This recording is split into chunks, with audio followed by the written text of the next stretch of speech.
Hello friends, क्या हाल चाल। मैं उम्मीद करता हूँ आप सब बढ़िया होंगे। तो चलिए आज हम पढ़ेंगे क्लास 12th बायोलॉजी का चैप्टर नंबर 5 वंशागत का आणविक आधार, जिसे हम इंग्लिश में बोलते हैं मॉलिक्यूलर बेसिस ऑफ इनहेरिटेंस। तो चलिए सबसे पहले जानते हैं कि इसका मतलब क्या होता है। वंशागति का आणविक आधार का मतलब होता है, वंशागति का मतलब होता है लक्षणों का एक पीढ़ी से दूसरी पीढ़ी में जाना। वंशागति का मतलब क्या होता है? लक्षणों का एक पीढ़ी से दूसरी पीढ़ी में जाना। अब एक पीढ़ी से दूसरी पीढ़ी में लक्षण जा रहे हैं तो कौन होगा जो ये डिसाइड करेगा कि लक्षण एक पीढ़ी से दूसरी पीढ़ी में जाने वाले हैं या एक पीढ़ी से दूसरी पीढ़ी में जाएंगे। तो अगर हम वंशागति की मैं बात करूं तो वंशागति का मतलब होता है लक्षणों का एक पीढ़ी से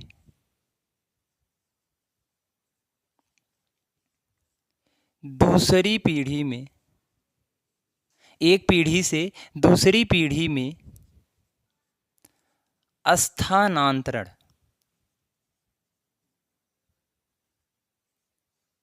आनुवांशिक लक्षण जो होते हैं या बोल लें कुछ ऐसे लक्षण होते हैं जो एक पीढ़ी से दूसरी पीढ़ी में जाते हैं। अब ये लक्षण एक पीढ़ी से दूसरी पीढ़ी में जाएंगे, इसको डिसाइड कौन करेगा? ये किस पे निर्भर होगा कि लक्षण एक पीढ़ी से दूसरी पीढ़ी में जाएंगे?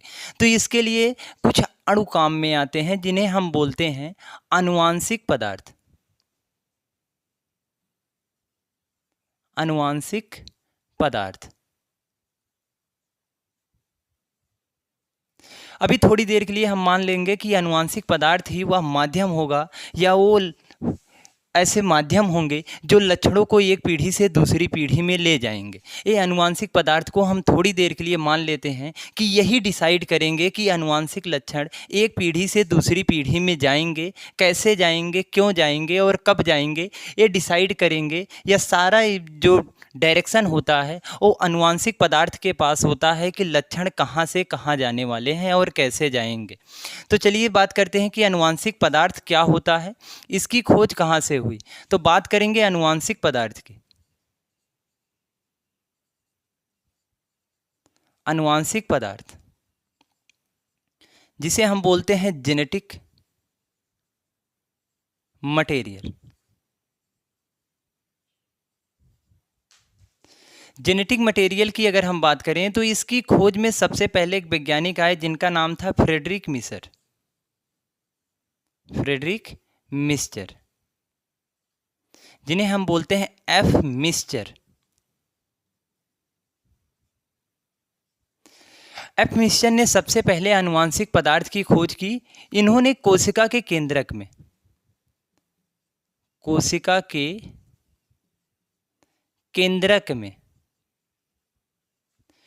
कुछ अम्लीय पदार्थों को देखा। कुछ अम्लीय पदार्थों को वंशागति का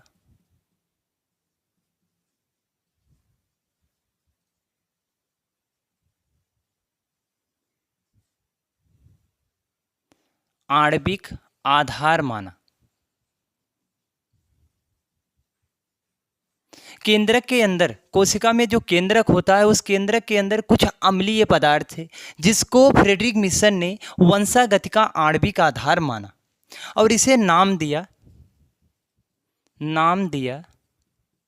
न्यूक्लिन। इसे न्यूक्लिन नाम दे दिया। तो ये कहानी थी आनुवांशिक पदार्थ की शुरुआती दौर की। फ्रेडरिक मिस्चर ने कोशिका के केंद्रक के अंदर कुछ अम्लीय पदार्थों को देखा जिसे वंशागति का आणविक आधार मान लिया। या ये ऐसा बोला जा सकता है कि आनुवांशिक पदार्थ को उन्होंने सबसे पहले केंद्रक के अंदर देखा और उसी को माना कि ये आनुवांशिक लक्षणों को एक पीढ़ी से दूसरी पीढ़ी में ले जा रहे हैं और उसे उन्होंने उसका नाम रखा न्यूक्लिन। बाद में एक वैज्ञानिक और आए, बाद में अगर मैं बात करें तो बाद में एक वैज्ञानिक और आए जिनका नाम था अल्टमान ने सन 1889 में इस न्यूक्लिन का नाम बदल दिया। न्यूक्लिक अम्ल या बोले आनुवांशिक पदार्थ जो होते हैं वो केंद्रक के अंदर पाए जाते हैं और होते कैसे हैं? अम्लीय होते हैं, जिसके कारण उन्होंने इसे न्यूक्लिक अम्ल नाम दिया। न्यूक्लिक अम्ल नाम दिया। इसको क्या बोल दिया गया? न्यूक्लिक अम्ल बोल दिया गया अल्टमान द्वारा। और फ्रेडरिक मिशन ने सबसे पहले केंद्रक में इस अनुवांशिक पदार्थ की खोज की पहल शुरू की और बाद में अल्टमान द्वारा इसे न्यूक्लिक अम्ल नाम दिया गया। अब इतना तो माना जा सकता है कि ये न्यूक्लिक अम्ल ही वे पदार्थ होंगे जो अनुवांशिक लक्षणों को एक पीढ़ी से दूसरी पीढ़ी में ले जाएंगे या उनके जाने का एक माध्यम तैयार करेंगे, ये अनुवांशिक पदार्थ। इतनी कहानी आपको समझ में आ रही होगी कि अनुवांशिक पदार्थ जो होते हैं वो पाए कहाँ जाएंगे? वो होते हैं केंद्रक के अंदर, जिसको फ्रेडरिक मिस्सर के अनुसार वंशागत का आणविक आधार माना गया और बाद में अल्टमान ने इसे न्यूक्लिक अम्ल नाम दिया। अगर बात करें ये बने किससे होते हैं, तो ये बने होते हैं न्यूक्लियोप्रोटीन से। ये होती है कहानी। ये कहानी आपके दिमाग में बिल्कुल फिट बैठ गई होगी। तो कहानी इतनी सी है कि लक्षणों का एक पीढ़ी से दूसरी पीढ़ी में जाना डिसाइड कौन करेगा? अनुवांशिक पदार्थ। अनुवांशिक पदार्थ की खोज में सबसे पहले एक वैज्ञानिक थे जिनका नाम था फ्रेडरिक मिस्सर। इन्होंने कोशिका के केंद्रक के अंदर कुछ अम्लीय पदार्थों को वंशागत का आणविक आधार माना और नाम क्या दिया? इसे नाम दिया न्यूक्लिन। बाद में एक वैज्ञानिक और आए जिनका नाम था अल्टमान। अल्टमान ने इसी न्यूक्लिन को बोल दिया न्यूक्लिक अम्ल। न्यूक्लिक इसलिए बोला क्योंकि ये जो अनुवांशिक पदार्थ हैं केंद्रक के अंदर होते हैं और इनकी प्रकृति की बात करें तो इनकी प्रकृति अम्लीय होती है, जिसके कारण इसे न्यूक्लिक अम्ल नाम दिया गया। ये कहानी आपके दिमाग में बिल्कुल फिट बैठ गई होगी। मैं उम्मीद करता हूँ कि ये सारी कहानी आपके दिमाग में बैठ गई होगी। तो चलिए आगे बात करते हैं कि ये न्यूक्लिक अम्ल क्या होता है और न्यूक्लिक अम्ल किसका बना होता है।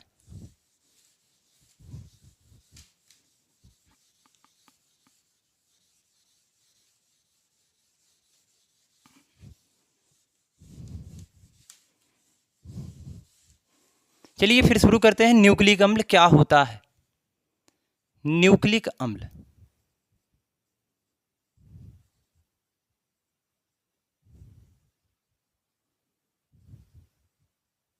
Nucleic acid.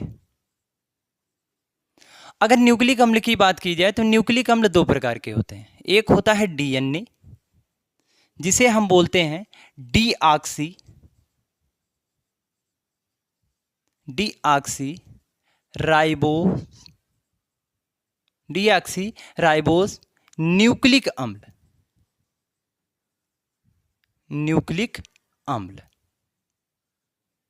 एक दूसरा होता है जिसे हम बोलते हैं आरएनए।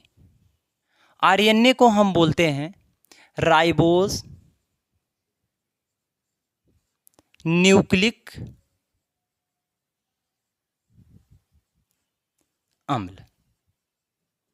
तो ये कहानी हुई। न्यूक्लिक अम्ल दो प्रकार के होंगे, एक होगा डीएनए, एक होगा आरएनए। डीएनए को हम बोलते हैं डीऑक्सी राइबो न्यूक्लिक अम्ल और आरएनए को हम बोलते हैं राइबो न्यूक्लिक अम्ल। डीएनए को हम डीऑक्सी क्यों कहते हैं और आरएनए को हम सिर्फ राइबोस क्यों कहते हैं, ये कहानी आगे आपको पता चलेगी। तो न्यूक्लिक अम्ल दो प्रकार के हो गए, एक हो गया डीएनए और एक हो गया आरएनए। अब बात करते हैं न्यूक्लिक अम्ल बने किससे होंगे। तो न्यूक्लिक अम्ल की मैं बात करूं तो न्यूक्लिक अम्ल में कौन कौन सी चीज़ें होंगी? न्यूक्लिक अम्ल में होगा डीएनए और आरएनए। न्यूक्लिक अम्ल की बात की जाए तो इसमें दो चीज़ें आवेंगी, एक तो आवेगा डीएनए, एक तो आवेगा आरएनए। तो अगर हम इनकी बात करें बने किससे होते हैं तो बने होते हैं पॉली न्यूक्लियोटाइड से। पॉली न्यूक्लियोटाइड श्रृंखला से बने होते हैं।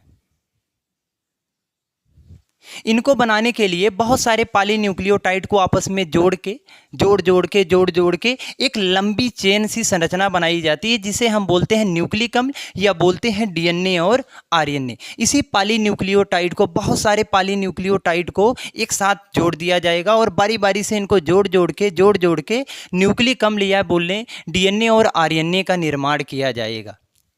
अभी पॉलीन्यूक्लियोटाइड, पॉली का मतलब होता है बहुत सारा, पाली का मतलब होता है बहुत सारा, न्यूक्लियोटाइड का मतलब होता है ये न्यूक्लियोटाइड 3 चीज़ों से मिलके बने होंगे, आगे हम बात करेंगे इसको। न्यूक्लियोटाइड, जब बहुत सारे न्यूक्लियोटाइड एक साथ मिलेंगे तो पाली न्यूक्लियोटाइड का निर्माण करेंगे। तो आपको समझ में आ रहा होगा कि ये न्यूक्लियोटाइड बने होते हैं, पाली न्यूक्लियोटाइड बने होते हैं न्यूक्लियोटाइड से। पॉलीन्यूक्लियोटाइड किससे बने होंगे? न्यूक्लियोटाइड से बने होंगे। बहुत सारे छोटे छोटे न्यूक्लियोटाइड को जब आपस में हम जोड़ जोड़ के एक चेन बनाएंगे तो बनाएगा पॉलीन्यूक्लियोटाइड, और बाद में जब हम पॉलीन्यूक्लियोटाइड को जोड़ जोड़ के एक लंबी चेन जैसी संरचना बनाएंगे तो उसी को हम बोलेंगे न्यूक्लिक अम्ल, या उसी को हम बोलेंगे डीएनए और आरएनए। तो ये कहानी हुई पॉलीन्यूक्लियोटाइड और न्यूक्लियोटाइड। तो जरा सुनिएगा, अगर हम न्यूक्लियोटाइड की बात करें तो न्यूक्लियोटाइड की अगर कहानी हमको समझ में आ गई तो हम बता सकते हैं कि पॉलीन्यूक्लियोटाइड में क्या होगा।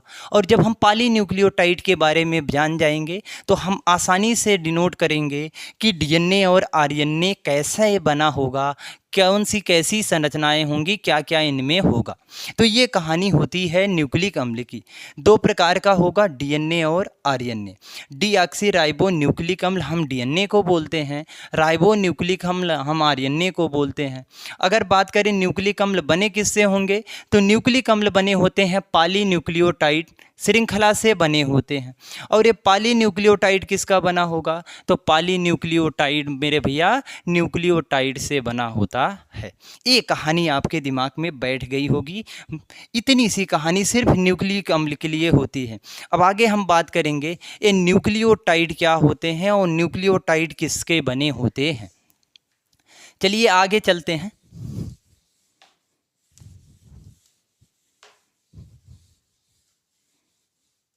चलिए बात करते हैं न्यूक्लियोटाइड की। न्यूक्लियोटाइड,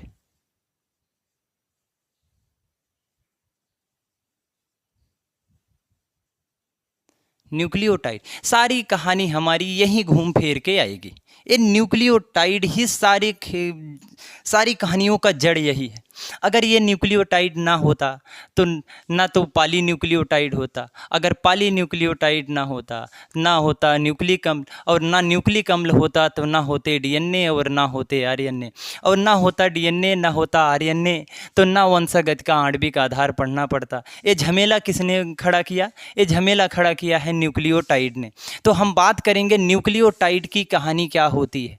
तो न्यूक्लियोटाइड की मैं बात करूं तो न्यूक्लियोटाइड बने होते हैं पेंटोस शर्करा,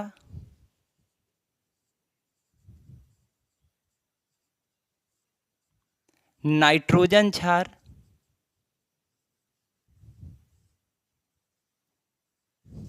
और एक होता है फास्फेट समूह।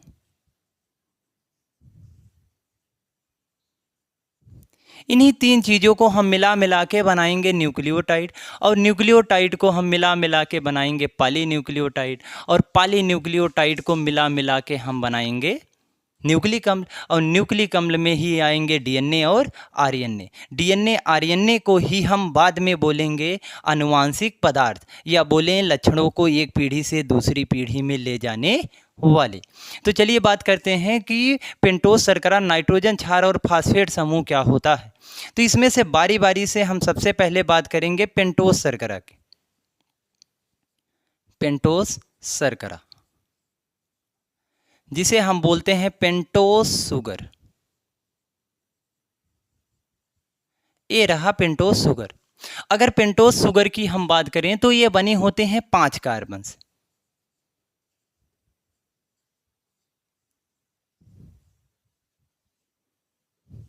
ये बना होता है 5 कार्बन। इसमें 5 कार्बन पाए जाते हैं पेंटोस शर्करा में। तो पेंटोस शर्करा कितने प्रकार का होगा? पेंटोस शर्करा होता है 2 प्रकार का। एक को हम बोलते हैं राइबोस शर्करा, एक होता है राइबोस शर्करा। ये राइबोस शर्करा पाया जाता है आरएनए में। आरएनए में होगा राइबोस शर्करा। और दूसरा मैं बात करूं तो एक को हम बोलते हैं डीऑक्सी राइबोस शर्करा।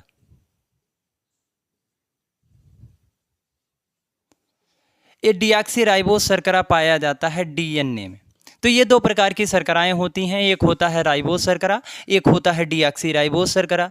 राइबोस शर्करा आरएनए में पाया जाता है, डीऑक्सीराइबोस शर्करा डीएनए में पाया जाता है।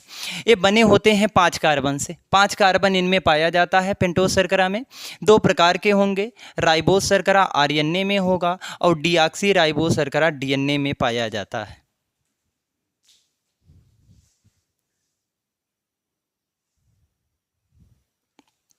तो कहानी आपको यहाँ तक एकदम क्लियर, कॉपी एकदम क्रिस्टल क्लियर होगी सारी कहानी। यहाँ तक सारी कहानियाँ आपके दिमाग में एकदम फिट बैठ रही होंगी। मैं यही उम्मीद करूँगा कि ये सारी कहानियाँ आपके दिमाग में फिट बैठ जाए। थोड़ा ध्यान से इसको पढ़ते जाइए और आसानी से एकदम बेसिक से कहानी आपके दिमाग में जाती जाएगी। इसमें कोई लोचा नहीं है, कोई दिक्कत नहीं, दिक्कत वाली बात ही नहीं है। कहानी एकदम सिंपल सी है और सिंपल सा हमारे दिमाग में जाती रहेगी और आप लोग ध्यान से पढ़ते रहिए। तो ये कहानी हो गई पेंटोस शर्करा की। अब हम बात करेंगे कि राइबोस शर्करा की संरचना कैसे होती है। अगर हल्के हल्के मैं बात करूं तो राइबोस शर्करा, इसमें पाए जाएंगे 5 कार्बन। एक कार्बन यहाँ होगा, दूसरा यहाँ होगा, तीसरा यहाँ होता है, चौथा यहाँ होता है, पांचवा एक ऊपर जाके बैठता है यहाँ। तो इसमें आपको 5 कार्बन दिख रहे होंगे, number 1, number 2, number 3, number 4 and 5।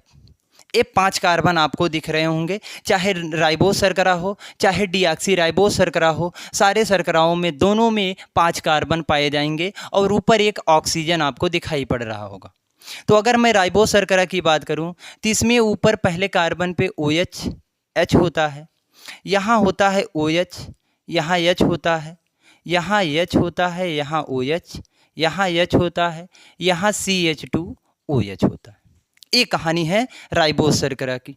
तो चलिए हम आगे बात करेंगे कि राइबोस शर्करा की पूरी कहानी क्या होती है और डीऑक्सीराइबोस शर्करा की पूरी कहानी क्या होती है। ये आप लोग नोट डाउन करिएगा, स्क्रीनशॉट लीजिएगा इसका, और आपको ये कहानियाँ क्लियर हो रही होंगी। तो आगे बढ़ते हैं।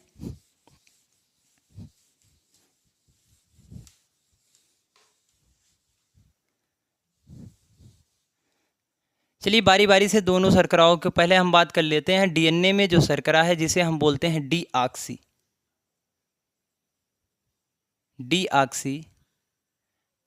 राइबोस शर्करा। और इधर हम बात करेंगे आरएनए में जो शर्करा होती है जिसे हम बोलेंगे राइबोस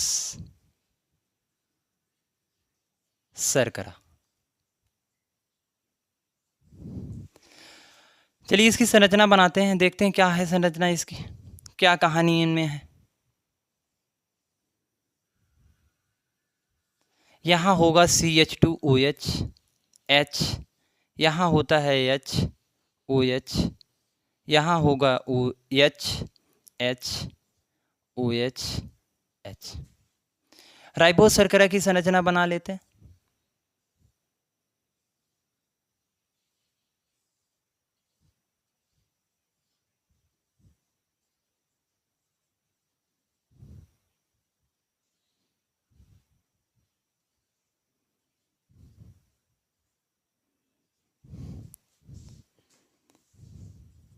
तो जरा कहानी देखिएगा, ये है डीऑक्सीराइबोस शर्करा और ये है राइबोस शर्करा।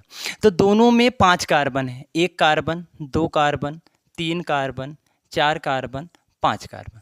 अगर इसकी मैं बात करूं तो 1 कार्बन, 2 कार्बन, 3 कार्बन, 4 कार्बन और 5 कार्बन। तो दोनों में कार्बन 5 पाए जाते हैं। तो फिर क्यों इसे हम डीऑक्सीराइबोस शर्करा और इसे हम राइबोस शर्करा क्यों कहते हैं? तो जरा ध्यान से सुनिएगा। अगर राइबोस शर्करा पे हम गौर करें इसके दूसरे कार्बन पे, तो दूसरे कार्बन पे इसके है OH समूह। अगर मैं दूसरे कार्बन पे गौर करूं तो दूसरे कार्बन पे इसके है OH समूह, और डीऑक्सीराइबोस शर्करा के अगर दूसरे कार्बन पे गौर किया जाए तो इसमें सिर्फ हाइड्रोजन दिख रहा होगा और राइबोस शर्करा के दूसरे कार्बन पे OH समूह दिख रहा होगा। तो इसीलिए इसमें एक ऑक्सीजन कम होता है राइबोस शर्करा के सापेक्ष, जिसके कारण इसे हम डीऑक्सी बोलते हैं। डी का मतलब होता है कम, ऑक्सी का मतलब होगा ऑक्सीजन।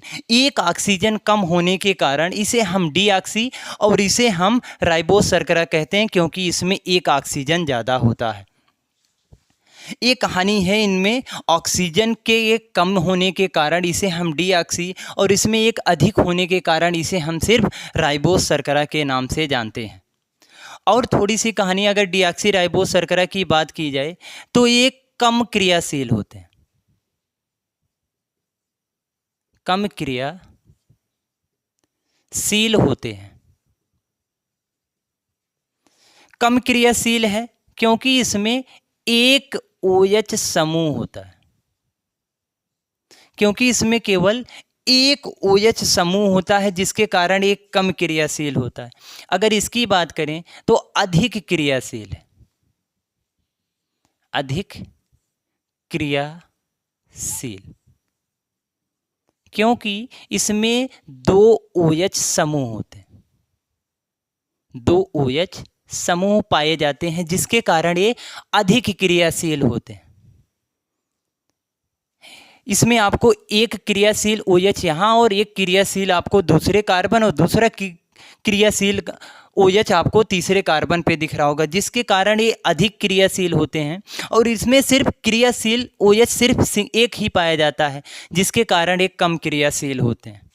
अगर राइबोस शर्करा की और बात करें, क्रियाशीलता तो अधिक होती है बट ये कम अस्थायी होते हैं, कम अस्थायी होता है। और अगर इसकी मैं बात करूं, ये अधिक अस्थायी होता है।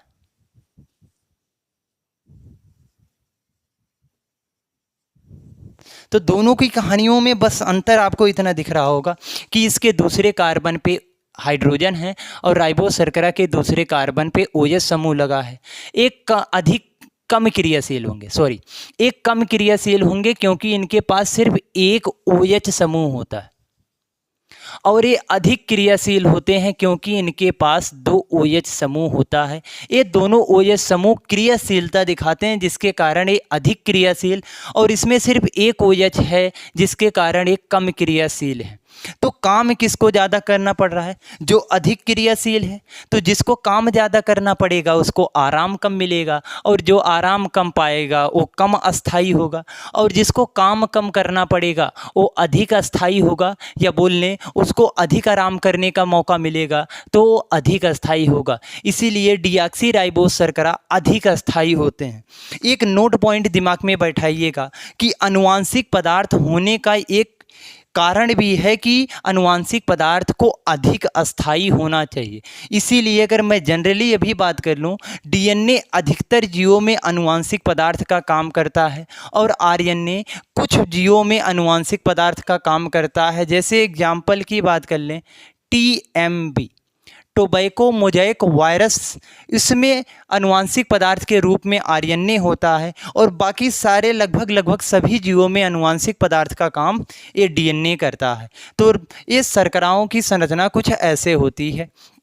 डीऑक्सी राइबोस शर्करा जिसमें दूसरे कार्बन पे हाइड्रोजन होता है, राइबोस शर्करा के दूसरे कार्बन पे OH समूह होता है। ओवरऑल बाकी सारी संरचनाएं दोनों में सेम होती हैं। डीऑक्सी राइबोस शर्करा कम क्रियाशील होता है क्योंकि इसमें केवल एक OH समूह होगा, और राइबोस शर्करा अधिक क्रियाशील होगा क्योंकि इसमें 2 OH समूह होते हैं। अगर क्रियाशीलता अधिक है तो अस्थायित्व कम होगा, और अगर क्रियाशीलता कम है तो अस्थायित्व ज़्यादा होता है। ये रही कहानी मेरे भाई किसकी? पेंटोस शर्करा में 2 प्रकार, राइबोस शर्करा और डीऑक्सी राइबोस शर्करा। तो ये कहानी आपके दिमाग में बैठ गई होगी। चलिए आगे देखते हैं कि राइबोस शर्करा, हमारे पास डीऑक्सी राइबोस शर्करा की कहानी हमारी ख़त्म हुई। अब हम बात करेंगे कि नाइट्रोजन क्षार क्या होते हैं, कितने प्रकार के होते हैं, क्या क्या बना होता है, कैसे उनकी संरचनाएं होती हैं।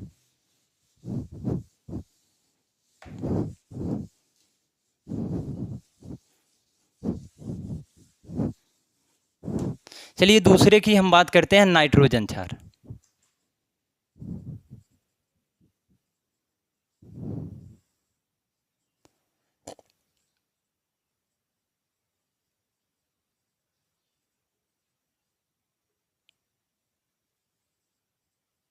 Nitrogen base.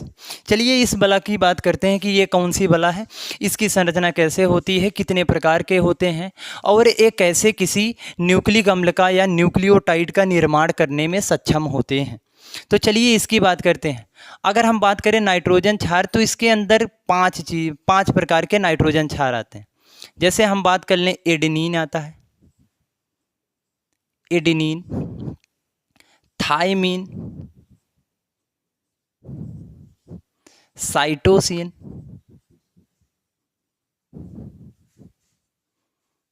ग्वानिन और एक होता है यूरेसिल। ये 5 प्रकार के नाइट्रोजन क्षार होते हैं। और अगर बात करें नाइट्रोजन क्षार प्रकार में कितने होंगे, तो नाइट्रोजन क्षार 2 प्रकार के होते हैं। एक को हम बोलते हैं प्यूरिन, एक को हम बोलते हैं पाइरिमिडीन।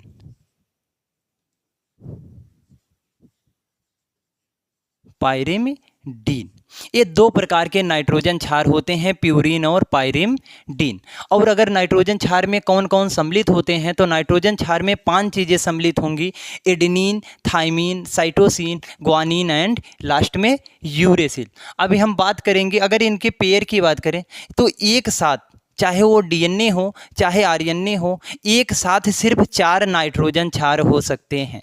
अब इसमें से कौन कौन से नाइट्रोजन क्षार डीएनए में होंगे और कौन कौन से नाइट्रोजन क्षार आरएनए में होंगे, इसकी बात आगे करेंगे। पहले हम बात करते हैं प्यूरिन क्या होता है।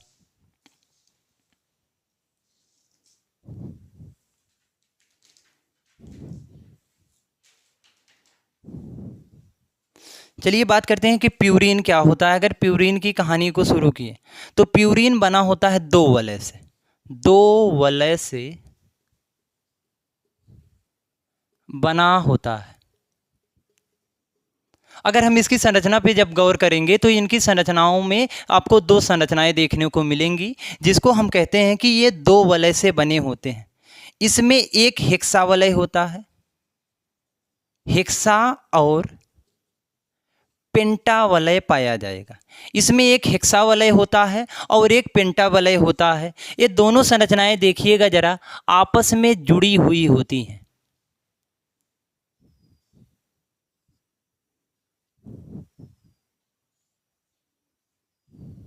कुछ इस प्रकार से दोनों संरचनाएं जुड़ी होती हैं।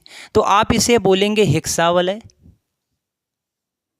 और आप इसे बोलेंगे पेंटावलय। ये दोनों संरचनाओं को जब हम एक साथ जोड़ते हैं तो प्यूरिन का निर्माण होता है। तो ये 2 वलय से बने होंगे, एक होगा इसमें हेक्सावलय और दूसरा होता है पेंटावलय।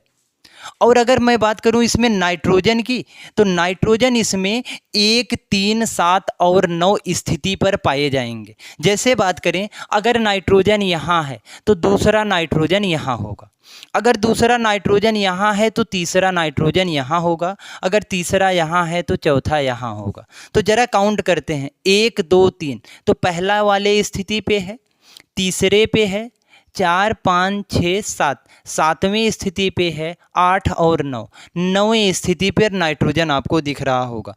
तो नाइट्रोजन अगर बात करें तो 1, 3, 7 और 9 पर पाया जाता है। अगर इसके इस पॉइंट की बात करें तो नाइट्रोजन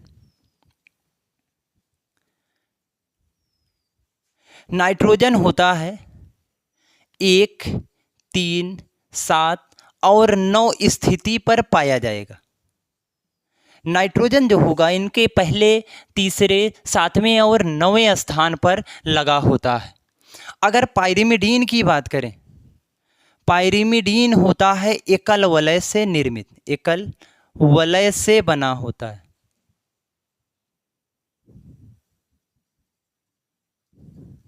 इसमें सिर्फ एक हेक्सावलय होता है, इसमें सिर्फ एक हेक्सावलय होता है। इसमें 2 वलय नहीं होते हैं, सिर्फ एक वलय पाया जाता है, जिसे हम बोलते हैं हेक्सावलय। और आगे बात करें कि नाइट्रोजन जो होता है, नाइट्रोजन जो होता है वो 1, 3 स्थिति पर पाया जाता है। मीन्स नाइट्रोजन आपको पहले स्थान पे दिखेगा और तीसरे स्थान पे। जैसे अगर हम बोलें पहला नाइट्रोजन यहाँ होगा तो तीसरा नाइट्रोजन यहाँ हो, दूसरा नाइट्रोजन यहाँ होगा, तो पहला, दूसरा और तीसरा। तो यहाँ पहला हो गया और यहाँ दूसरा हो गया, और स्थिति कौन सी आपको दिख रही है, तीसरी स्थिति पर पाए जाते हैं। तो ये प्यूरिन और पिरिमिडीन में अंतर इतना होता है कि प्यूरिन जो होता है 2 वलय से होता है बना, एक हेक्सावलय दूसरा पेंटावलय। अगर पाइरिमिडीन की बात करें तो इसमें सिर्फ एक हेक्सावलय पाया जाता है। इसमें जो नाइट्रोजन होते हैं 1 और 3 स्थितियों पर पाए जाएंगे, और इसमें जो नाइट्रोजन होते हैं 1, 3, 7, 9 स्थिति पर पाए जाते हैं। इसको आप याद रखिएगा। वेरी वेरी इंपॉर्टेंट ये है कि नाइट्रोजन कौन कौन सी स्थिति पर पाया जाता है। आप नोट डाउन करिएगा इसे कि कौन कौन से स्थिति पर पाए जाते हैं। अगर पाइरिमिडीन की बात करें तो 1,3 पे होंगे। अगर प्यूरिन की बात करें तो नाइट्रोजन क्षार 1, 3, 7 और 9 स्थिति पर पाए जाएंगे। अब इन 5 प्रकार के नाइट्रोजन क्षारों में कौन कौन से प्यूरिन के अंतर्गत आते हैं और कौन कौन से पाइरिमिडीन के अंतर्गत आते हैं, चलिए इसकी बात कर लेते हैं कि कौन कौन से इसमें आएंगे और कौन कौन से इसमें आएंगे।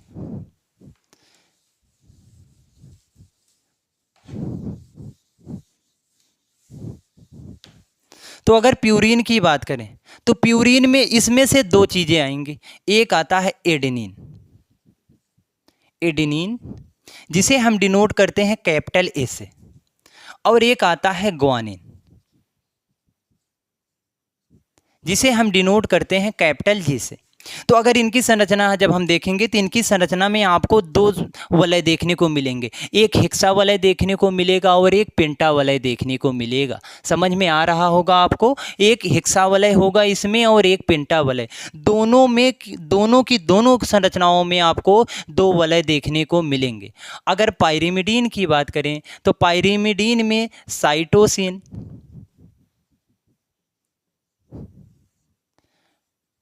थायमिन, यूरेसिल, ये 3 प्रकार के नाइट्रोजन क्षार आते हैं। साइटोसिन को कैपिटल सी से, थायमिन को कैपिटल टी से और यूरेसिल को कैपिटल यू से प्रदर्शित किया जाता है। अगर दोनों में डीएनए और आरएनए की हम बात कर लें तो डीएनए में जो नाइट्रोजन क्षार होंगे, नाइट्रोजन क्षार किस में होगा? डीएनए में।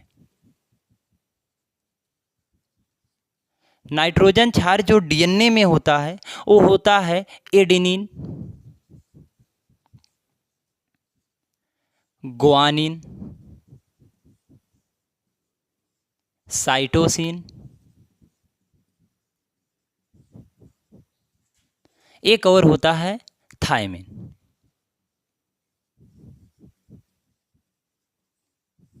तो मैंने आपको स्टार्टिंग में ही बताया था कि ये 5 प्रकार के नाइट्रोजन क्षारों में से चाहे वो डीएनए हो चाहे आरएनए हो, उसमें से सिर्फ 4 प्रकार के नाइट्रोजन क्षार देखने को मिलेंगे। तो अगर हम डीएनए की बात करें तो डीएनए में एडेनिन, ग्वानिन, साइटोसिन और थायमिन पाया जाता है। अगर हम बोलें AGCT, ये 4 प्रकार के नाइट्रोजन क्षार आपको देखने को मिलेंगे डीएनए के अंदर। अगर नाइट्रोजन क्षार आरएनए में बात करें, नाइट्रोजन क्षार आरएनए में, तो ये पाया जाता है एडेनिन, एडेनिन, ग्वानिन, साइटोसिन। अब डीएनए में क्या होता है? डीएनए में होता है चौथा थायमिन। इसमें डीएनए में थायमिन के स्थान पे चौथा वाला होता है यूरेसिल। आरएनए में थायमिन के अलावा इसमें पाया जाता है यूरेसिल। तो आप लिख सकते हैं AGCU। इसमें थायमिन को निकाल दिया जाए तो अगर थायमिन को निकाल दें तो ये बन जाएगा आरएनए, और यूरेसिल को जोड़ दें तो फिर भी ये बन जाएगा आरएनए। तो आपको 4 प्रकार के आपको दिख रहे होंगे, एडेनिन, ग्वानिन, साइटोसिन और यूरेसिल। ये 4 प्रकार के नाइट्रोजन क्षार होते हैं आरएनए में। एडेनिन, ग्वानिन, साइटोसिन और थायमिन, ये 4 प्रकार के आरएनए आपको दिख रहे होंगे डीएनए के अंदर। तो कहानी कुछ ऐसी होती है नाइट्रोजन क्षार की। 2 प्रकार के होते हैं, प्यूरिन और पाइरिमिडीन। पायरिमिडिन। प्यूरिन में 2 वलय होता है, एक हेक्सा वलय होता है, एक पेंटा वलय होता है। अगर नाइट्रोजन क्षार की स्थिति की बात करें तो इसमें 1, 3, 7 और 9 स्थिति पर होते हैं। अगर इनमें हम बात करें पायरिमिडिन में तो ये एकल वलय से बना होता है। नाइट्रोजन क्षार जो होता है 1, 3 स्थिति पर पाया जाएगा। और बात करें इसमें सिर्फ एक हेक्सा वलय होता है। तो ये कहानी रही नाइट्रोजन क्षार की। अब आगे बात करेंगे कि ये जो adenine, guanine, cytosine, thymine, uracil हैं, इनकी संरचना कैसे बनती है। अब इसमें से कौन किसके साथ जुड़ेगा, कैसे जुड़ेगा, ये सारी कहानियों की बात हम करने वाले हैं। तो चलिए आगे बात करते हैं एडेनिन, गुआनिन, साइटोसिन, थाइमिन की संरचना कैसे बनेगी, कौन किससे जुड़ेगा, क्यों जुड़ेगा। चलिए सबसे पहले हम बात करते हैं एडेनिन की। एडेनिन, अगर एडेनिन की संरचना पर गौर करें, थोड़ी देर पहले आपको पता है कि ये कितने वलय से बने होंगे। ये बने होते हैं 2 वलय से। तो सबसे पहले हम कर लेते हैं कि एक नाइट्रोजन यहाँ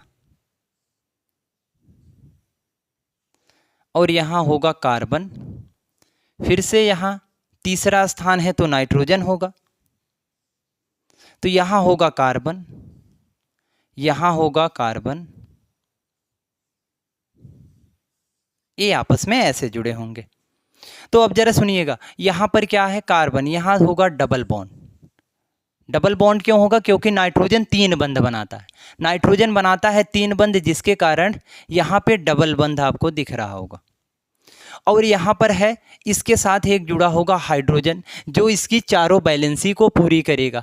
और यहाँ पर होगा डबल बॉन्ड, और यहाँ पर होगा डबल बॉन्ड। ये कहानी आपको दिख रही होगी। अब इसी में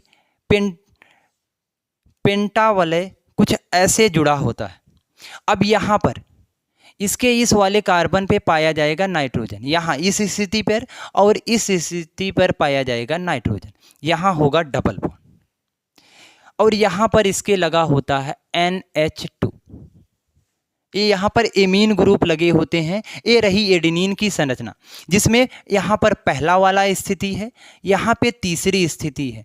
तो 1, 3, 7 और 9, तो यहाँ 7वां कार्बन हो नाइट्रोजन होगा, यहाँ पर 9वीं स्थिति पर नाइट्रोजन आपको दिख रहा होगा। तो पहली स्थिति पर आपको नाइट्रोजन दिखेगा, तीसरी स्थिति पर आपको नाइट्रोजन दिखेगा, और 9वीं स्थिति पर आपको नाइट्रोजन देखने को मिलेगा। चलिए दूसरी हम बात कर लेते हैं थाइमिन की। थाइमिन, तो एक चीज जरा ध्यान से सुनिएगा, एडेनिन हमेशा थाइमिन से जुड़ेगा। एडेनिन हमेशा डबल हाइड्रोजन बंध से थाइमिन से जुड़ेगा। ये बात आपको याद रखनी है, एडेनिन हमेशा डबल हाइड्रोजन बंध से थाइमिन से जुड़ेगा। तो हमेशा ये जो होगा डबल हाइड्रोजन बंध T से जुड़ेगा। तो सबसे पहले हम एडेनिन की ही थाइमिन की ही संरचना देख लेते हैं, और ये एडेनिन थाइमिन से कैसे जुड़ा होता है यहीं पर हम डिटेल कर पाएंगे। तो इसमें आपको पता है कि सिर्फ एक वलय पाया जाता है। तो यहाँ पर क्या होगा, नाइट्रोजन होगा, यहाँ पर क्या होगा, यहाँ पर हम मान लेते हैं यहाँ पर भी क्या है, नाइट्रोजन है। तो कुछ संरचना आपको ऐसी दिख रही है कि इसमें यहाँ पर होगा कार्बन, यहाँ होगा कार्बन, यहाँ कार्बन होगा, और यहाँ भी क्या होगा, कार्बन। तो आपको कुछ क्लियर दिख रहा होगा स्ट्रक्चर इसका, थाइमिन का और एडेनिन का। एडेनिन का तो आपको क्रिस्टल क्लियर दिख रहा है कि पहला पे यहाँ है तीसरा, यहाँ है 7वां, और यहाँ 9वीं स्थिति पर आपको नाइट्रोजन देखने को मिल रहा होगा। तो ये संरचना रही एडेनिन की।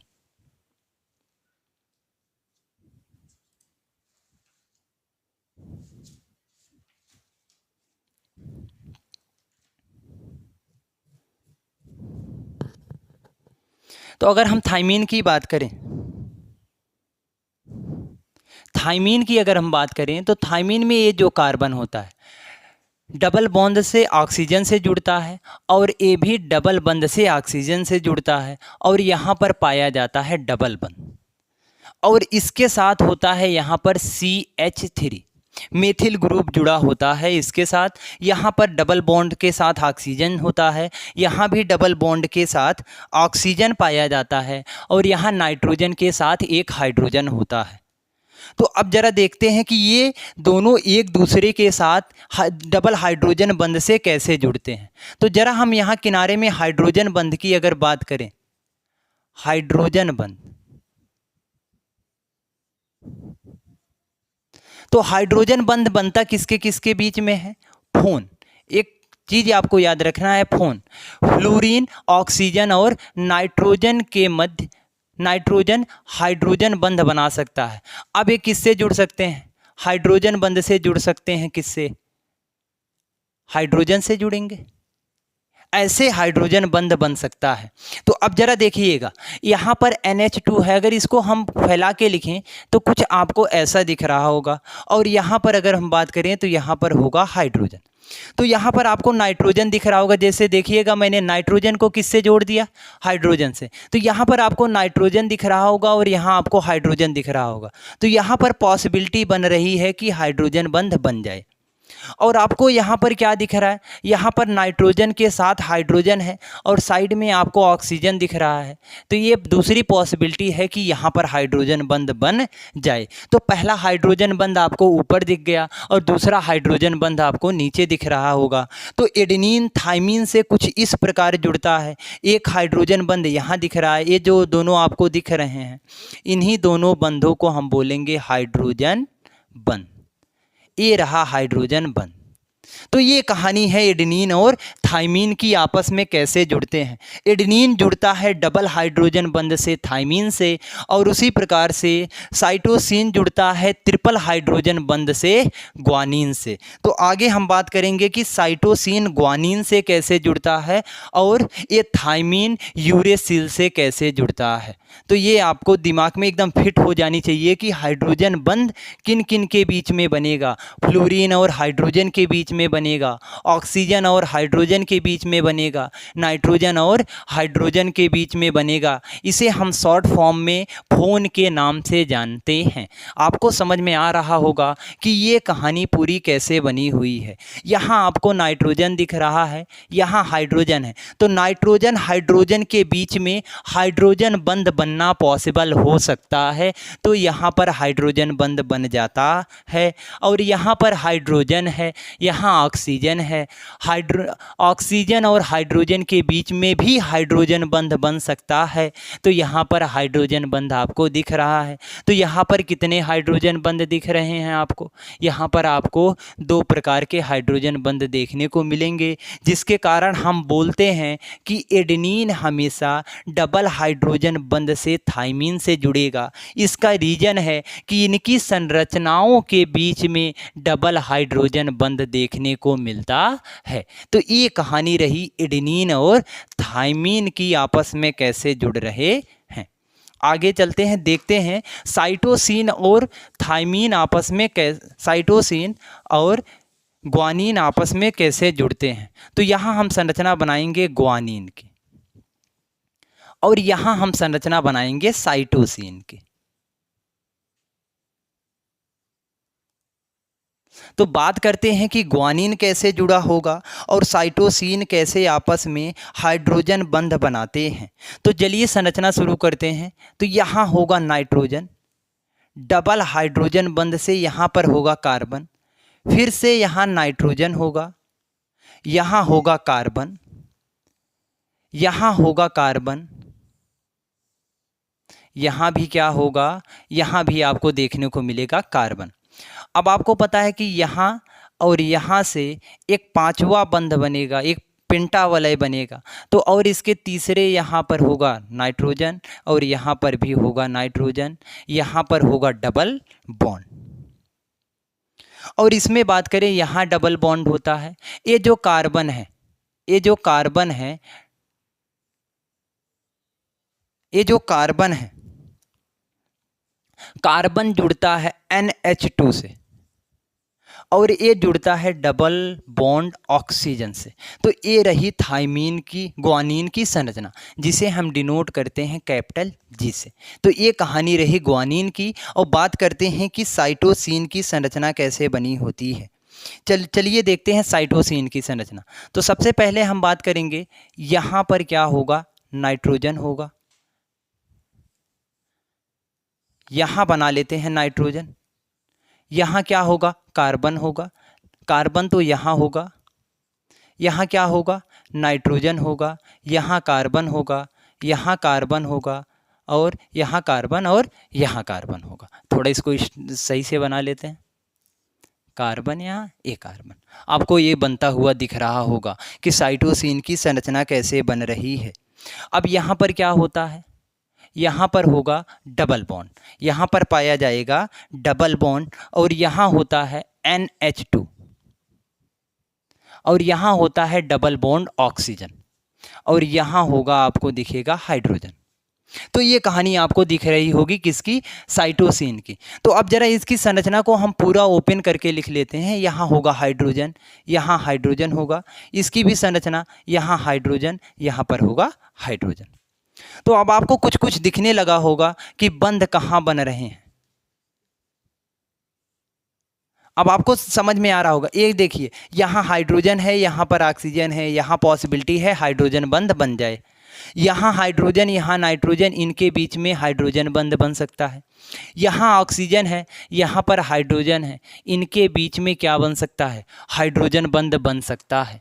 तो अब आपको दिख रहा होगा कि जो ग्वानिन है वो जुड़ रहा है साइटोसिन से, बट इसमें कितने बंध दिख रहे हैं आपको, 3 हाइड्रोजन बंध दिख रहे हैं। इसीलिए ग्वानिन हमेशा ट्रिपल हाइड्रोजन बंध से जुड़ता है साइटोसिन से।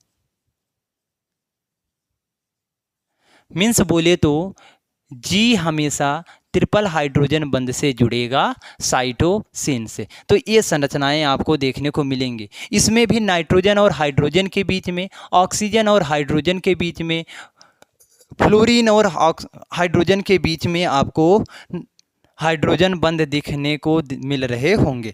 ये कहानी आपको दिमाग में बैठ गई है। ऐसा कोई समझाता नहीं इसको पूरा खोल के। ये कहानी आपको समझानी चाहिए कि वास्तविकता में ग्वानिन ट्रिपल हाइड्रोजन बंध से साइटोसिन से कैसे जुड़ रहा है। ये विजुअलिटी हमको होनी चाहिए। ये हमको समझना पड़ेगा कि कैसे ये आपस में जुड़ रहे हैं। तो चलिए आगे कहानी हम एक लास्ट बात करेंगे। हम एडेनिन की बात करें। अगर आरएनए में एडेनिन की बात करें तो एडेनिन हमेशा डबल हाइड्रोजन बंध से जुड़ेगा थाइमिन से। अभी हमने 2 कहानियां डिटेल कर ली है। थाइमिन से नहीं, सॉरी, यूरेसिल से जुड़ेगा, यूरेसिल से। अगर आरएनए के केस की बात करें, आरएनए के, तो आरएनए के केस में एडेनिन जो होता है वो थाइमिन के अतिरिक्त यूरेसिल से जुड़ता है। इसमें एडेनिन जो होता है डबल हाइड्रोजन बंध से यूरेसिल से जुड़ता है। तो चलिए देखते हैं कि कैसे जुड़ते होंगे। तो आपने एडेनिन की संरचना देखी है। यहाँ क्या होगा, नाइट्रोजन होगा, डबल बॉन्ड होगा carbon, nitrogen, double bond carbon, carbon, यहाँ होगा कार्बन, यहाँ होगा नाइट्रोजन, डबल बॉन्ड, यहाँ भी होगा नाइट्रोजन। और आपको यहाँ पर देखने को मिला था NH2। कुछ आपको ऐसी संरचना आपको एडेनिन की देखने को मिली थी। अब बात कर लेते हैं यूरेसिल की संरचना कैसे होती है। तो यहाँ होगा नाइट्रोजन, नाइट्रोजन के साथ एक होगा हाइड्रोजन, यहाँ होगा कार्बन जिसके साथ होगा डबल बॉन्ड ऑक्सीजन, और यहाँ पर होगा कार्बन, कार्बन कार्बन के बीच में होगा डबल बॉन्ड कार्बन, कार्बन और ऑक्सीजन, ओ सॉरी, कार्बन कार्बन और कार्बन होगा यहाँ। तो चलिए बात करते हैं कि ये यूरेसिल एडेनिन से कैसे जुड़ता है। तो आपको दिख रहा होगा कि यहाँ पर नाइट्रोजन है और यहाँ पर हाइड्रोजन है। तो यहाँ पर आपको हाइड्रोजन बंद दिख रहा होगा। और अगर इसकी संरचना को ओपन किया जाए तो यहाँ हाइड्रोजन और यहाँ हाइड्रोजन होगा। अब ये जो है हाइड्रोजन ऑक्सीजन से हाइड्रोजन बंध बना सकता है। तो आपको यूरेसिल और एडेनिन के बीच में भी डबल हाइड्रोजन बंध दिखता है, जिसके कारण हम बोलते हैं कि आरएनए में जो एडेनिन होता है वो यूरेसिल से जुड़ता है और कितने हाइड्रोजन बंध बनाता है, 2 हाइड्रोजन बंध का निर्माण करता है। तो नाइट्रोजन क्षार में एडेनिन हमेशा जुड़ेगा डीएनए के केस में थाइमिन से और आरएनए के केस में यूरेसिल से। तो ये कहानी रही नाइट्रोजन क्षारों की कि आपस में कैसे जुड़ रहे होंगे। मैं उम्मीद करता हूँ आप लोगों को समझ में आ रहा होगा कि ये सारी कहानियाँ कैसे हो रही हैं। तो हमने अभी तक किसकी किसकी बात की है? हमने अभी तक बात कर ली पेंटोस शर्करा क्या होता है, नाइट्रोजन क्षार क्या होते हैं, कितने प्रकार के होते हैं, कौन से नाइट्रोजन क्षार डीएनए में पाए जाएंगे और कौन से नाइट्रोजन क्षार आरएनए में पाए जाते हैं, और ये नाइट्रोजन क्षार आपस में कितने हाइड्रोजन बंध, कौन सा नाइट्रोजन क्षार किससे जुड़ता है, ये कहानियाँ हमने क्लियर कर रखी हैं। मैं उम्मीद करता हूँ कि आपके दिमाग में सारी कहानियाँ बैठ रही होंगी। और अगर वीडियो पसंद आ रहा हो तो चैनल को लाइक सब्सक्राइब जरूर करें। तो चलिए हम एक तीसरे वाली की बात कर लेते हैं, जिसे हमने बोला था फास्फेट समूह।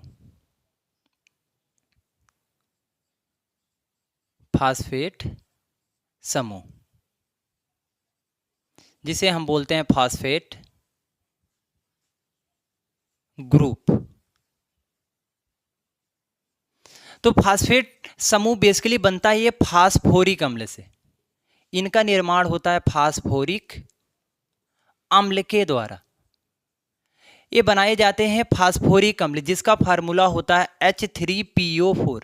इसी फास्फोरिक अम्ल द्वारा फास्फेट समूह का निर्माण किया जाता है। ये फास्फोरिक अम्ल H3PO4 के द्वारा ही फास्फेट समूह का निर्माण होगा। अब ये निर्माण होता कैसे है, जरा ध्यान से सुनिएगा। यहाँ होगा phosphorus, single bond OH, OH, OH, double bond O। आपको यहाँ पर 4 ऑक्सीजन दिख रहे होंगे, 3 हाइड्रोजन दिख रहा होगा और एक लास्ट में आपको फास्फोरस दिख रहा होगा। अब अगर मैं बात करूँ, यहाँ पर क्या होगा, ऑक्सीजन से जुड़ा होगा हाइड्रोजन, यहाँ भी ऑक्सीजन से जुड़ा होगा हाइड्रोजन, यहाँ भी ऑक्सीजन से क्या जुड़ा होगा, हाइड्रोजन जुड़ा होगा।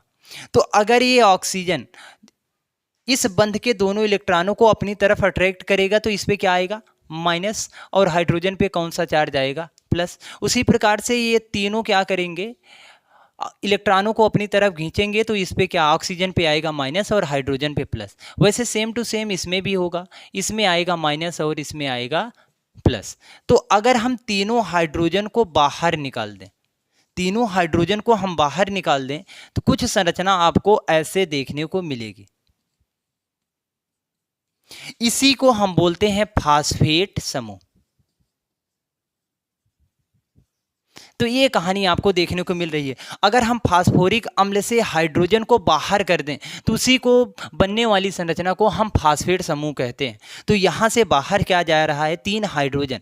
तो ये रहा, फास्फोरिक अम्ल के पास OH थे और OH में ऑक्सीजन जो होता है वो अधिक विद्युत ऋणात्मक होता है, या बोल लें इलेक्ट्रॉनों को अपनी तरफ खींचने की क्षमता ऑक्सीजन की ज़्यादा होती है। तो ऑक्सीजन ने किया क्या होगा, बेसिकली यहाँ से दोनों बंध को अपनी तरफ खींचा और ये हाइड्रोजन को क्या कर दिया, बाहर। वैसे बारी बारी से तीनों ने क्या किया होगा, इलेक्ट्रॉनों को अपनी तरफ अट्रैक्ट किया होगा और 3 हाइड्रोजन को बाहर निकाल दिया गया होगा और फास्फेट समूह का निर्माण कर दिया जाता है। कुछ इस प्रकार से फास्फेट समूह का निर्माण होता है। तो हमने तीनों कहानियों को डिटेल कर लिया। पेंटोस शर्करा क्या होता है, नाइट्रोजन क्षार क्या होता है, फास्फेट समूह क्या होता है। तो हमने जब स्टार्टिंग में न्यूक्लियोटाइड देखा था तो न्यूक्लियोटाइड में हमने बात किया था कि न्यूक्लियोटाइड बने होंगे किससे, नाइट्रोजन क्षार, पेंटोस शर्करा और फास्फेट समूह से मिलकर बने होते हैं। न्यूक्लियोटाइड को जोड़ जोड़ के हमने बनाया था पॉलीन्यूक्लियोटाइड, और पॉलीन्यूक्लियोटाइड को जोड़ जोड़ के अपन ने बनाया था न्यूक्लिक अम्ल। तो चलिए बात करते हैं कि ये तीनों आपस में कैसे जुड़ेंगे और कैसे न्यूक्लियोटाइड का निर्माण करेंगे।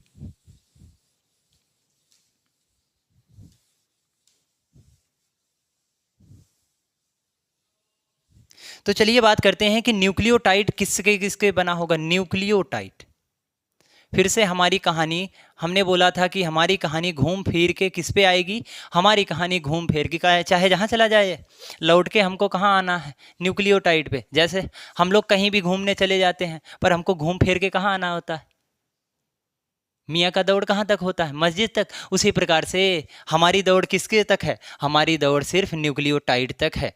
तो न्यूक्लियोटाइड की हम बात करें तो इसमें होगा पेंटोज शर्करा, इसमें होगा नाइट्रोजन क्षार, और इसमें होगा फास्फेट समूह।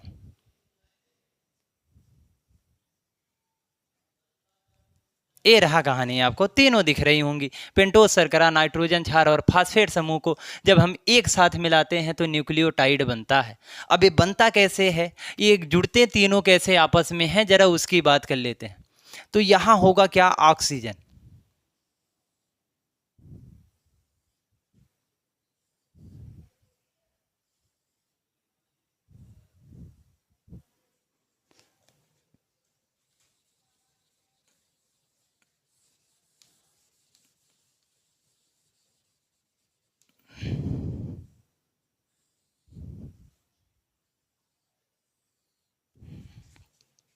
आपको यहां दिख रहा होगा पेंटोज शर्करा।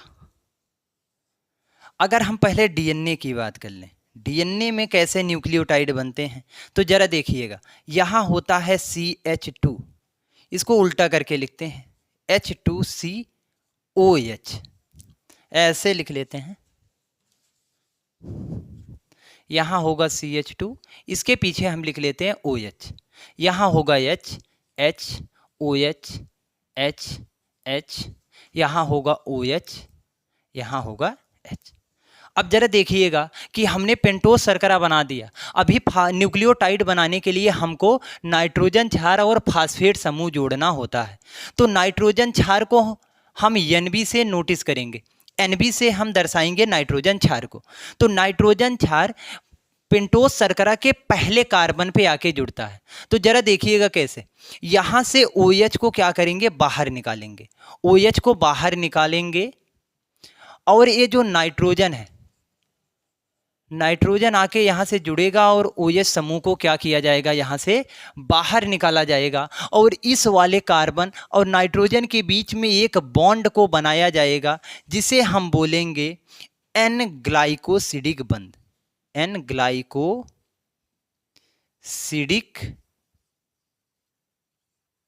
बंध।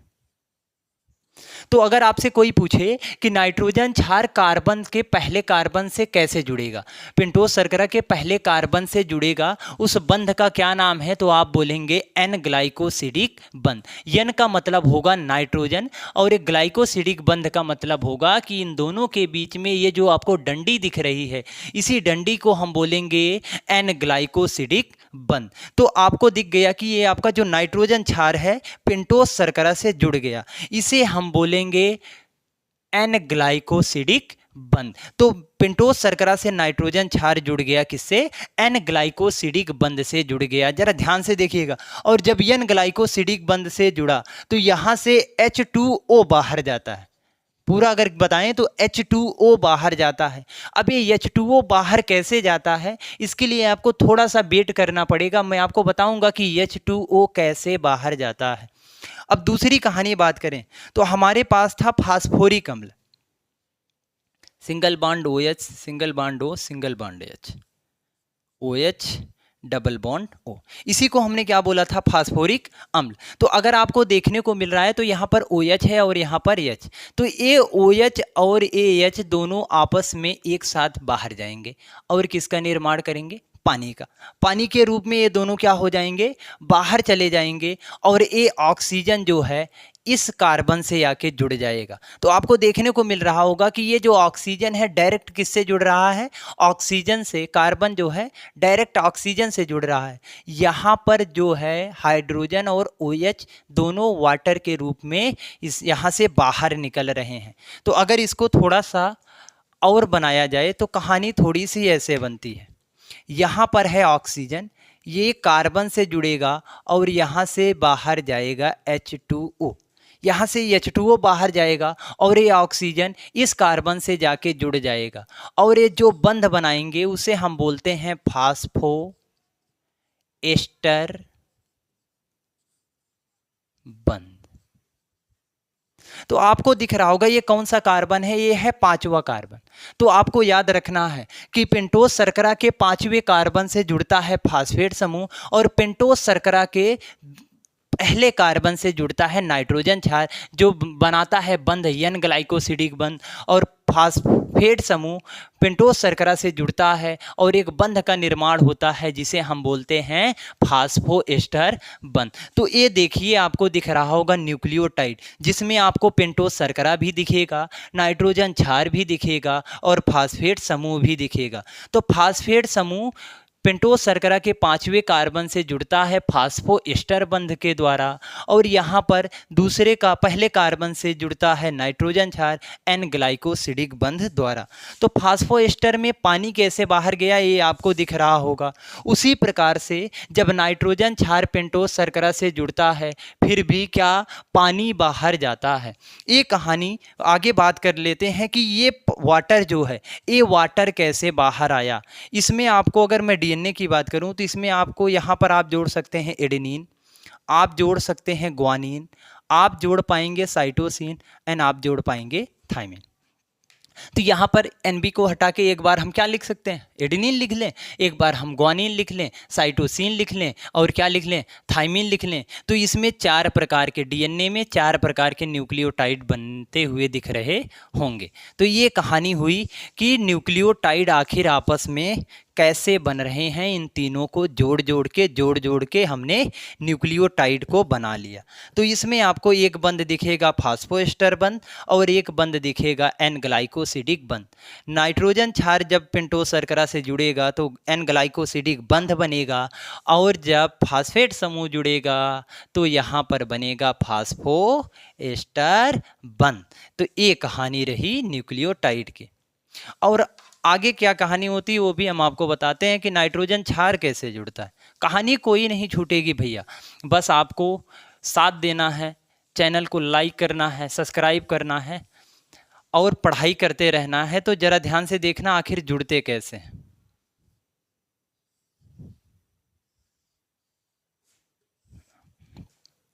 यहाँ था phosphate OH OH double bond O single bond O single bond C H2। यहाँ पर बना था फास्फो एस्टर बंध। यहाँ था हाइड्रोजन हाइड्रोजन OH, यहाँ था हाइड्रोजन हाइड्रोजन।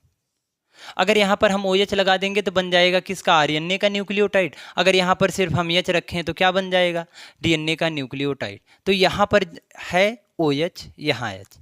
अब हम संरचना बना लेते हैं, किसी की भी संरचना बना ले।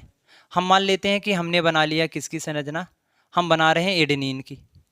तो यहाँ होगा डबल हाइड्रोजन बंध, यहाँ होगा कार्बन, यहाँ नाइट्रोजन होगा, यहाँ होगा डबल से कार्बन, यहाँ होगा कार्बन, यहाँ मान लेते हैं कि क्या होगा, यहाँ मान लेते हैं क्या होगा डबल,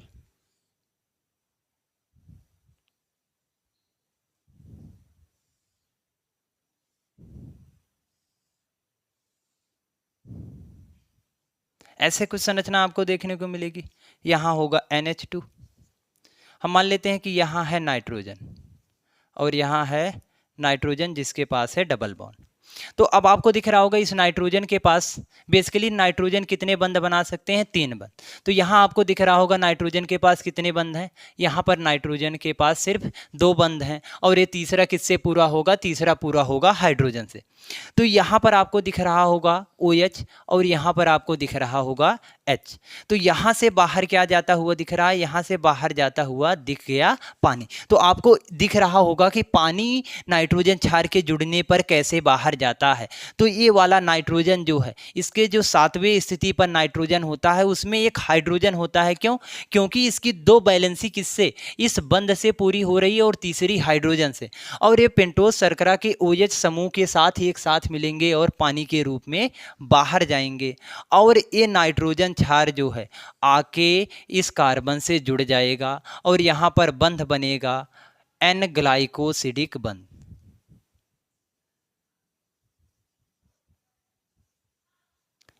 एन ग्लाइकोसिडिक बंध। ये रही कहानी न्यूक्लियोटाइड की कि न्यूक्लियोटाइड आपस में कैसे जुड़ते हैं, या बोलें पेंटोज शर्करा नाइट्रोजन क्षार फास्फेट समूह आपस में कैसे जुड़ते हैं। आज के लिए इतना रखते हैं। तो मैं आशा करता हूँ, मैं उम्मीद कर सकता हूँ कि आपको ये जो कहानियाँ आज हमने डिटेल की है, जो पढ़ी हैं, वो कहानियाँ आपके दिमाग में बिल्कुल एकदम फिट बैठ गई होंगी। आगे भी हम ऐसे ही कहानियों को डिटेल करते रहेंगे और आपको एक बारीक से बारीक चीज़ों से हम रूबरू करवाएंगे कि ये सारी कहानियाँ आखिर कैसे बनती हैं। यूँ चुटकी बजाते हुए आप इन सारी कहानियों को डिटेल कर पाएंगे और इन सारी कहानियों को बना पाएंगे।